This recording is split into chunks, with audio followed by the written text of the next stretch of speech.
दोस्तों आपका YouTube channel पर स्वागत है। हमने पिछले वीडियो में सीएलएफ की जनरल मीटिंग कैसे क्रिएट करते हैं उसके बारे में हमने चर्चा किया था। बहुत लोगों ने हमसे कहा कि कट ऑफ में कौन कौन से ऑप्शंस आते हैं सर, उसके बारे में हमें जानकारी दीजिए। तो मैं ये वीडियो आपके ही लेके आया हूँ जिस पे कौन कौन से इसमें आपके कैटेगरी आती है, किस कैटेगरी में कौन सा हेड का फिगर आपको उसमें चढ़ाना है, आज हम उस पर चर्चा करेंगे।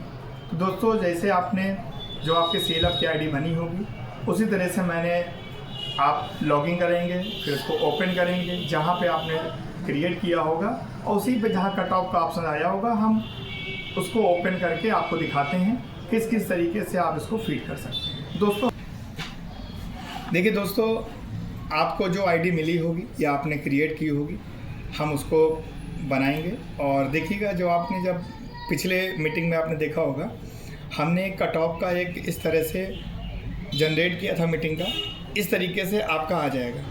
अब करना क्या है कि हम यहाँ पे कट ऑफ पे क्लिक करेंगे। जैसे कट ऑफ पे क्लिक करेंगे तो देखिएगा इस तरीके से आपका पेज खुल के आ जाएगा। यहाँ लिखा है कट ऑफ मीटिंग, यहाँ लिखा है मीटिंग संख्या, यहाँ पे लिखा है जिस डेट पे आपने मीटिंग कट ऑफ किया होगा, डेट डाली होगी वो आएगा। यहाँ बैक का तो पता ही आपको है। यहाँ पे आपका सीएलएफ का नाम शो करेगा। यहाँ देखिए अनमैच अमाउंट है, यहाँ लिखा है सस्पेंस अमाउंट है। इस पर बड़ा फोकस है। अनमैच अमाउंट क्या होता है, आप कोई भी फिगर इसमें चढ़ाते हैं, अगर यहाँ पे 0 आ रहा है तो यानी आपने ठीक तरीके से इसकी फीडिंग की है। अगर यहाँ पे अमाउंट आ रहा है, 1 रुपये भी आ रहा है तो आपका अमाउंट मैच नहीं करेगा, जिससे आपका कट ऑफ पूरी तरह से फीड नहीं होगा, ये सबमिट ही नहीं होगा। तो आपको ध्यान देना है कि यहाँ पे 0 रखना है और सस्पेंस अकाउंट को भी कोशिश करें कि 0 ही रहे। अगर ये अमाउंट रहेगा तो अगली बार सेटल होने में आपको समस्या हो जाएगी, इसलिए इसको भी 0 रखें और इसको भी 0 रखें। पहला है। अब देखिए इसमें ऑप्शंस आपको आ रहा है। मैं आपको दोस्तों फीडिंग करके नहीं सिखाऊंगा, नेक्स्ट वीडियो में बताऊँगा। अभी मैं आपको जो कैटेगरी शो कर रही है उसको होता क्या है उसको हिंदी में आपको समझा देंगे। बहुत से दोस्तों को नहीं आता है अकाउंटिंग, तो उनको हम बता देंगे इसमें क्या कौन कौन सी कैटेगरी में क्या क्या फिगर अपलोड करेंगे। दिख रहा है आपको दोस्तों ये? देखिए सबसे पहले इसमें करंट एसेट्स 2 प्रकार के होते हैं। एक होता है आपका करंट, जिसको हम लोग बोलते हैं चालू संपत्ति, और एक होता है आपका फिक्स एसेट्स, जिसको बोलते हैं फिक्स संपत्ति। करंट में क्या होता है कि करंट ऐसे हिंदी में समझिए कि जब भी जिससे हमें लाभ होता है या मेरे सुरक्षित वो पैसा खाते में जमा है। जब सुरक्षित खाते में जमा है, जैसे बैंक हो गया, जैसे आपका कैश हो गया, तो बैंक में अगर पैसा जमा है तो वो भी करंट एसेट्स में आ जाएगी क्योंकि वो मेरी संपत्ति है। इसके अलावा कैश में भी आपके पास पैसा है 1000-2000, वो भी मेरी संपत्ति है, तो आप करंट एसेट्स में इसको फीड करोगे। उसके बाद अगर आपके पास सीआईएफ का फंड या कोई ऐसा फंड आपको प्राप्त हुआ है और उसको आपको बांट दिए हो, आपने लोन दे दिया है, तो वो आपके लिए लाभ हो गया है और वो भी मेरा आपका करंट एसेट्स में होगा। तो आपको इतना समझना है कि जो पैसा आया है तो वो मेरी लायबिलिटीज़ हो गई है, और जब हम उस पैसे को ग्राम संगठन को दे रहे हैं तो यानी कि वो मेरा पैसा मार्केट में फैला है, दिया है मैंने, उसका मुझे वापसी होगी, वो लाभ होगा, इसलिए वो मेरे करंट एसेट्स में आएगा। तो आपको इतना ध्यान देना है करंट एसेट्स में कौन सी एंट्री करनी है। जो सीआईएफ आया है, जो सीआईएफ आप ग्राम संगठन में बांटते हो तो उसकी एंट्री आपको करंट एसेट्स में करनी है।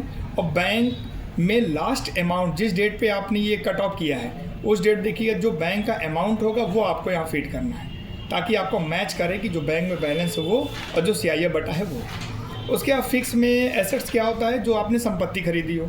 संपत्ति मतलब आपने सीएलएफ के लिए कंप्यूटर लिया हो, इन्वर्टर लिया हो, फर्नीचर लिया हो, या ऐसा सामान जो आप फिक्स और ठोस आइटम है, तो वो आइटम आप फिक्स एसेट्स में चढ़ाएंगे। उसका बिल होगा, प्रॉपर बिल का जो अमाउंट होगा वो चढ़ाएंगे और इसमें आप इसको फीड कर देंगे। देखिए यहाँ पे कंप्यूटर है, इक्विपमेंट है, और आपके इसमें फर्नीचर है। जो हेड दिए हैं उसी हेड के हिसाब से हम लोग अमाउंट यहाँ चढ़ाएंगे और उसको बाद में अगर सस्पेंस अकाउंट यहाँ शो कर रहा है, सस्पेंस का वो होता है। ऐसे खर्चे जो आपने खर्च कर दिए उसका बिल नहीं आपके पास प्रॉपर है, तो हम उसको सस्पेंस अकाउंट में अभी चढ़ा देंगे, अगली बार उसको हम लोग सेटल कर सकते हैं। मगर कोशिश करिए कि हम सस्पेंस अकाउंट को ना छुएं, ये आपके लिए फ़ायदेमंद होगा। अब देखिए आता है लायबिलिटीज़ की बात कर। लायबिलिटी 2 तरह की होती है। एक होती है करंट लायबिलिटीज़ और एक होती है इक्विटी। इक्विटी मतलब वो होता है कि जो हमें फंड प्राप्त होता है, जैसे CIF फंड, CIF जो फंड आएगा वो आपको किसमें फीड कर, जो मिशन से आपको CIF फंड आता है या दूसरे सीलअप से CIF फंड आता है तो उसकी एंट्री आप इक्विटी में डालेंगे। इतना समझिए, जिससे मुझे पैसा प्राप्त होता है वो इक्विटी फंड में आएगा, और जब हम इसको बांटते हैं मार्केट में तो वो करंट एसेट्स में आएगा, तभी बैलेंस आपका बराबर होगा, वरना बैलेंस बराबर नहीं होगा। इसमें जैसे BC सखी का कोई इक्विपमेंट खरीदना है वो भी फंड इसमें आएगा। PG है, अदर फंड है, और इंफ्रा वाला फंड है, आपके VRF है। ये सब जितने भी फंड आपके प्राप्त हो रहे हैं मिशन से, तो आपको इक्विटी फंड में ही आपको अप्लाई करना है, कंफ्यूज आपको नहीं होना है। बहुत लोग सोचते हैं CIF फंड अगर मिशन से प्राप्त है तो हम उसको कहाँ शो करेंगे। याद रखिएगा, CIF इसमें केवल फंड वो लेंगे जो आपको देना है, मगर आप जो कैडर का मानदेय आता है वो इसमें फीड नहीं करेंगे। उसको कहाँ फीड करना है, उसको लायबिलिटीज़ में फीड करेंगे। लायबिलिटीज़ में आपको कैडर का मानदेय ऐसा लायबिलिटीज़ लेना है कि हमने पेमेंट आया, उस पेमेंट को हमने खर्च कर दिया, अब हमें कोई लेना देना नहीं है, तो ऐसे अमाउंट को आप लायबिलिटीज़ में फीड करेंगे। इक्विटी में आप समझ ही गए होंगे, इक्विटी में वो फीड करेंगे CIF जो फंड आ रहा है उसको वापसी लेनी है, तो उसके लिए इक्विटी में, इसलिए कन्फ्यूज मत होइएगा। इक्विटी में वाला फंड और लायबिलिटीज़ में केवल वैसे फंड कि आया गया, ठीक है। तो उसको आपको यहाँ पे लाए, जैसे अब झंडे का पैसा आया तो झंडे का पैसा बहुत लोग बोलते हैं कि कहाँ फीड करें, तो उसको लायबिलिटीज़ में लीजिएगा, लायबिलिटीज़ में ले लीजिएगा, और लेने के बाद वो आया, उसको उठा के हम लोगों ने खर्च कर दिया, तो वो आपके उसमें अमाउंट होगा। इसमें देखिए PG का भी दिया, जो इंफ्रा है, इंफ्रा वापसी नहीं होती है आपका बहुत से ऐसे फंड है जो वापस नहीं होते हैं, तो उसको जैसे रिवॉल्विंग फंड भी इसमें आ चुका है नया ऑप्शन पे, ये भी आपको वापसी नहीं होता है, लायबिलिटीज़ है, दायित्व है, जिम्मेदारी है, इसलिए ऐसे अकाउंट को हम लोग लायबिलिटीज़ में लेंगे। इतना आशा करते हैं आपको समझ में आया होगा। अब देखिए यहाँ पे इनकम एक आ रहा है। इनकम मतलब इनकम में ऐसा अमाउंट लेंगे जो चीज़ आपको सेलअप से इनकम हुई होगी, जैसे जो आपके बैंक द्वारा जो आपको इंटरेस्ट मिला वो आपका इनकम हो। देखिए इसमें FD और इस लिखा है SB, जो इंटरेस्ट बैंक से मिला वो आप इसमें लेंगे।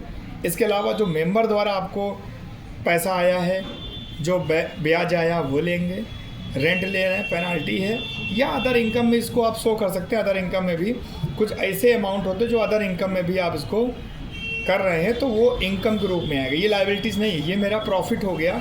प्रॉफिट जब आएगा तो इनकम में आप शो करेंगे, या ग्रांट कहीं से मिलता है, डोनेशन मिलता है, तो ये सारा चीज़ हम इसको करेंगे। उसके बाद आप देखिएगा ये एक्सपेंडिचर मतलब है ऑल खर्चे जो हमने खर्च किया। यहाँ पे CIF ट्रांसफ़र वाली एंट्री मत करिएगा, यहाँ पे खर्चे वाली एंट्री होगी। CIF ट्रांसफ़र की एंट्री करंट एसेट्स में करेंगे और खर्चे वाली एंट्री इसमें करेंगे। जैसे मीटिंग में खर्चा हो रहा है, आपका ऑडिट चार्ज है, आपका बैंक चार्ज है, बुक कीपर जो आपकी होंगे उनका पेमेंट होगा, मानते जा रहा है। इसके अलावा टेलीफोन अगर दिया है, टेलीफोन का बिल आ रहा है वो रखेंगे, इंटरनेट बिल आ रहा है वो रखेंगे, इलेक्ट्रिक चार्ज है वो खर्चा करेंगे, ठीक है। इसके अलावा कुछ स्पेशल पर्पस है जो एक्सपेंसेस है, जैसे इंफ्रा में, PG में जो हम पेमेंट दे रहे हैं वो भी आप इसमें इसको दिखाते तो भाई वहाँ से प्राप्त किया है और यहाँ से हम लोग खर्चा करेंगे। मतलब ऐसा खर्चा जो मेरे खर्चे उसको वापस नहीं लेना। रिवॉल्विंग फंड भी आप इनकम एक्सपेंडिचर में ले जाएंगे जहाँ पे खर्चा है, और उसके बाद देखिए डोनेशन चला गया।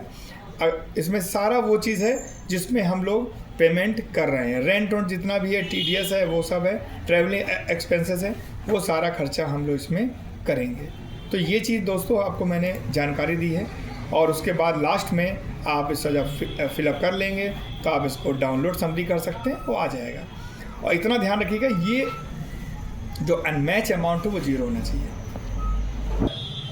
देखिए दोस्तों, आपको मैंने इसकी जानकारी दी है सिस्टम पे, और आशा करते हैं कि जितने भी इसके हेड आपको दिए गए हैं सारे हेड आपको समझ में आ गए होंगे। और अगला जब हम वीडियो बनाएंगे तो किसी सीलअप का हम अमाउंट चढ़ाएंगे, तब आपको हम बताएंगे कि कौन कौन सा अमाउंट इसमें चढ़ाया जाएगा। धन्यवाद।